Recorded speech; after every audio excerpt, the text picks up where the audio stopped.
meeting? They've already been passed out, and I'm already collecting them. Okay, so you're collecting those. Okay, great. So over to you, Mark. Right. So you've got 10 minutes to listen to me talking about my big ideas. Doesn't sound particularly attractive, does it? So we're not going to do that. And also, I don't have so many big ideas. But I want to start a discussion about what big ideas have either that have come out from this, something that has struck you, you know, notably, or a big idea that you've had that hasn't come out yet. Okay, I want to do both of those. And to get us started, I have had some middle-sized ideas, right? Or well, things that have struck me as very interesting to take forward, right? And those two middle-sized ideas, the first one is that on a number of occasions, people have talked about turning special schools or transforming special schools into resource centers for regular public schools in the surrounding area, so that the expertise available in the special schools can be distributed more widely amongst other schools. Quite a few countries are doing this already, yeah, but there are obviously some challenges in some countries on doing this. So that's one idea, and that's the sort of thing that I would like to do some more work on or hear more about, or all the rest of it. So that's one big idea. Second big idea actually came out this morning, which was the use of technology, new technology, to help with screening of children, particularly young children, you know, measuring hearing impairments or vision impairments or anything else, and the need to standardize it. And that's something else that I think needs more work on and more coordinated work on, to make sure that we meet international standards, that they're all measuring the same sort of things, you know, that they're all using as good practice as we can find out there. Okay, so those are my two big ideas.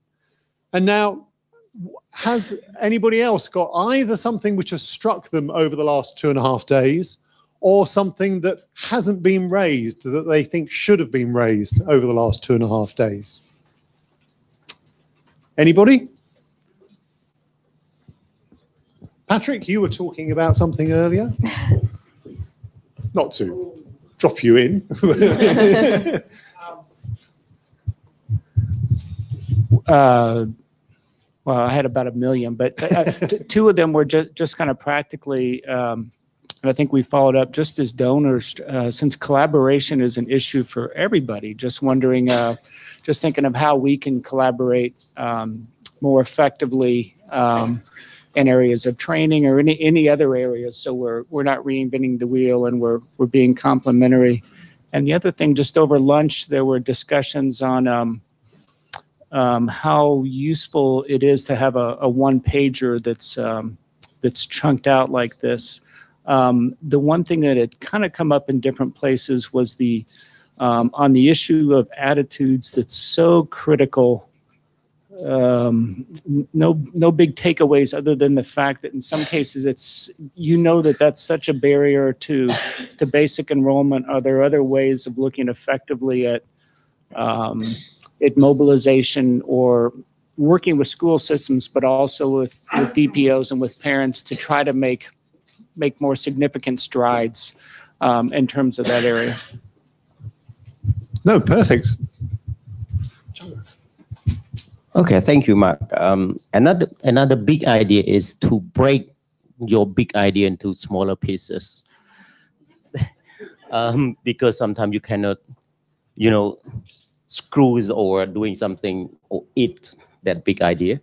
So that really means I like to ask to contextualize the frameworks a bit, you know, maybe at grade, but from country to country, there will be different situation, different resources, different commitment whatsoever. So contextualization of the framework is really another big idea, and follow with the another middle big idea is defining the role of IIEP as training institute to follow up after the training and provide support. Glad you mentioned that one, because we'll be Yeah. talking about that a little bit later. Yeah, so that bit, really not yeah. just talking about something during the training, but also after the training. That's why many people complain. Nothing happened after the training, after workshop, because we have a gap in terms of establishing the mechanism to support. That linked to my first big idea, contextualization. How you know at that framework contextualized enough based on the country specific. That's the only way you can know if you have a system to follow up after the training and provide support. The same for learning support. If you just train teacher and you don't go and support teacher, nothing happen in the classroom. The same for us. Thanks. Oh, now it's Rolando from UNICEF. I think one big idea is the recognition that inclusive education doesn't start at 6 years old or 5 years old, but as early as 0 year old. So I would love to emphasize the whole idea of ECD and sort of emphasizing the importance of early intervention to move towards inclusive education. Thank you. And I think now, Andre, you've still got the big idea. And, all right. Oh, it's okay. Oh, okay. I think what I found really fascinating, and I think is a big idea, is the whole discussion around data. That really we need to approach data collection based on the use or the purpose of the data, so that we get information or data that is relevant to what we want to do. Thank you. All right. No, it will just be very short. I think one thing that needs much more attention, which will make it ever work or not, is the issue of accountability. We haven't talked about accountability for when it doesn't happen. And if we work from a rights-based perspective for children with disabilities and inclusion, how do we hold governments accountable? How do we hold ourselves accountable?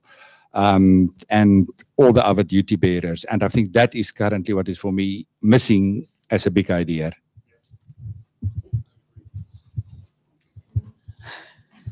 Thanks so much. I think, I don't like the idea that these are big ideas. They're quite small and maybe they're obvious, but just not to be overlooked, maybe. This idea of intersections that Philippe talked about this morning, that making sure that when we're talking about disability, we're remembering that children, it means boys and girls, and girls do have different needs from boys, particularly adolescent girls. And Andres, you made the point that in the gender discourse, we need to also very much be thinking about girls with disabilities when we're talking about gender, and boys with disabilities and their different needs. And I think also just keeping in mind the specific needs of children in conflict situations as well. For GPE, I think half of our countries are classified as affected by conflict, and conflicts, they're long term now. So these humanitarian crises, they got like 20 or so years. So we do need to be thinking about the specific needs of children with disabilities in those situations. And just the second one, we've talked a lot about the very important issue of working across sectors and collaboration with different ministries, but we know, politically and institutionally that can be very challenging, and how the financial flows and who leads. And I'd be very interested in hearing a little bit more of the nuts and bolts about how that really works and how people have managed to do that successfully, and what the success factors may be, what challenges have to be overcome.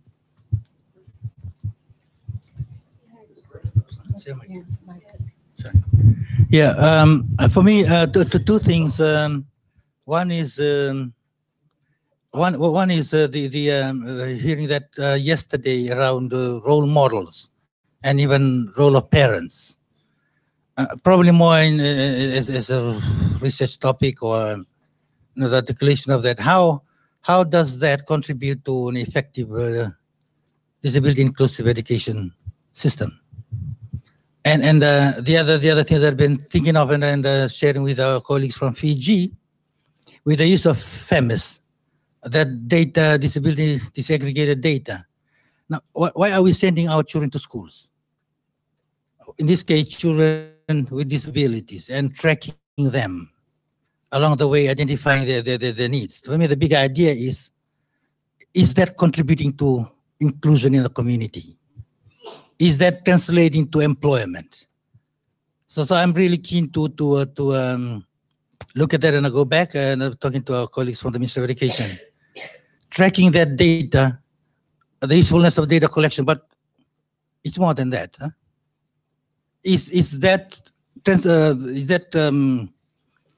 a capturing of data and the tracking, the provision of the support needs, the systems, the environment, but is that contributing to an inclusive society, inclusive community? So this for me it's a big idea. Thank you.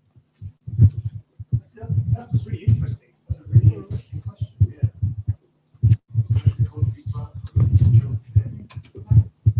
Thank you very much. Another big idea is, as we've talked about data, it's important to have with us a way of identifying students and tracking them. Introduction of student monitoring system, how to identify students and track them through the system. It's very important. And like I said the inclusive education is not a pilot. It's a scalable approach. So we should do away with that terminology, pilots for inclusive education. So we know we have to start, and it has to continue, keep expanding it as much as possible, not to stop and to start elsewhere. Thank you.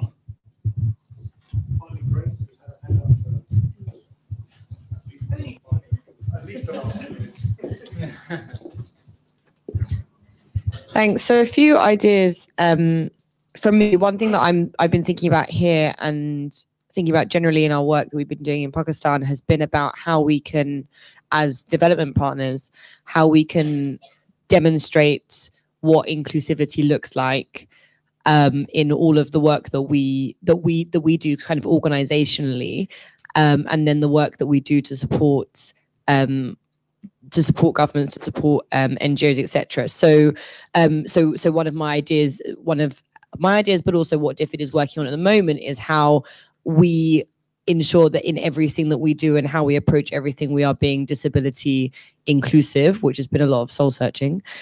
How in events that we do, we ensure that there are all the different accommodations made.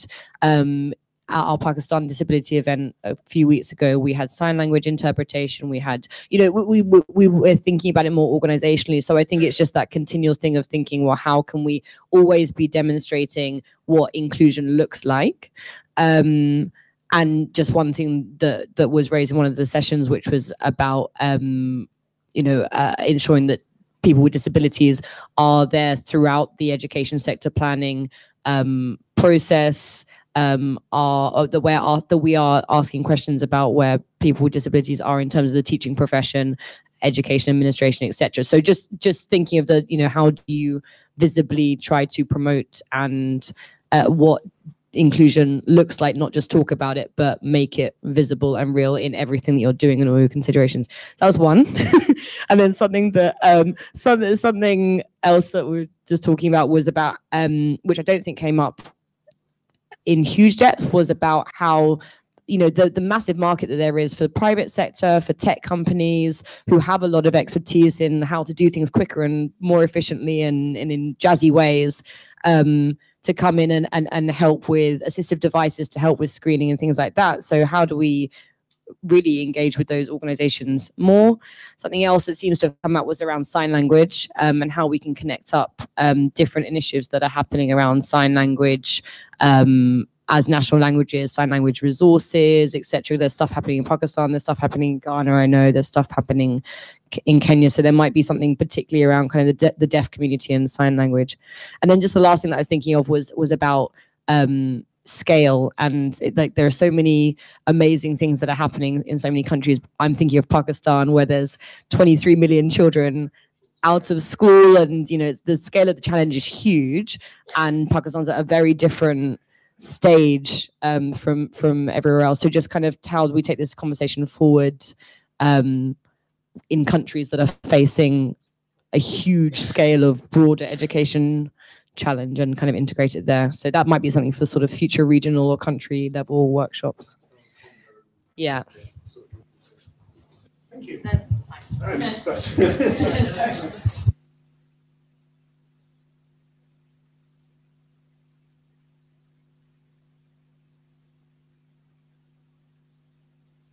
Thank you, Mark. We're moving on to our final group work for this roundtable. So if you see on your agenda, we have about 45 minutes. We called it country action planning, but as Jim said, it's not actually action planning. It's more your, how are you going to take this work forward, or what do you see as going forward for your country? For that, we have prepared some guiding slides or a template for slides for a PowerPoint presentation. We'll be asking every country to present maximum of 7 minutes. And so we'll be able to hear from all 8 countries in one room. So it's not going to be done by region. So everybody will be able to hear what all the other countries are planning to do. So please look at the group work 1 and 2 and 3 and the lessons learned and some of the things that we've already shared. And in the rooms where you'll go to work as country teams, you will see this template with slides, and I'll read them very quickly. So slide number 1, there are 4 slides in total. So what do you see as the key challenges in terms of planning and implementing inclusive education in your country? And we're asking you to name 3. Yeah, and what do you think is going well in your country? So after hearing all the different presentations and technical presentations and then panels and then reflecting on what's happening at your country level, we're asking you to come up with a list there as well. So the next slide was, what key responses do you recommend to these challenges? So again, 3. So we're not asking for a really long list with a lot of solutions, but what are the key responses? Slide number 3 is, what would you like to see covered in an inclusive education planning course?